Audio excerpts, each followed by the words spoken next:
আব্বা খেলাধুলা করে, রাসূলের সাথে অনেকই খেলাধুলা করে। এর মধ্যে তাহের নামের এক বালক আমার রাসূলের সাথে খেলাধুলা করত। খেলাধুলা করতে করতে যখন ক্লান্ত হয়ে যাইত, তাহের আব্বা তাহেরকে আইসা কোলে নিয়া দুইটা খুরমা খাওয়া বাড়িতে নিয়ে যাইত। আমার রাসূল শুধু দেখতেন। একদিন আমার রাসূল বলতেছে তাহেরের আব্বাকে, তাহেরকে যেভাবে আপনি কোলে জড়ায় নেন, খুরমা খাওয়ায় দেন, আমাকে কি একটু কোলে নিবেন, আমাকে কি একটু জড়ায় ধরবেন? তাহের বলে, কেন মুহাম্মদ, আমার আব্বা কেন তোমাকে কোলে নিবে? বলো, তোমার আব্বা যেন তোমাকে কোলে নেয়।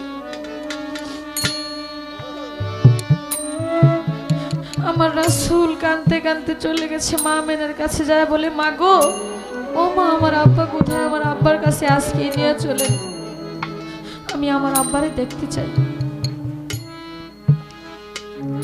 মা আমেনা দুই চোখের পানি ছেড়ে দিয়ে বলে, মাওলা, এতদিন হয়ে গেছে আমার ছেলে এইভাবে তার আব্বার কথা জিজ্ঞেস করে নাই, আজকে যেহেতু জিজ্ঞেস করছে তারে নিয়ে যাই।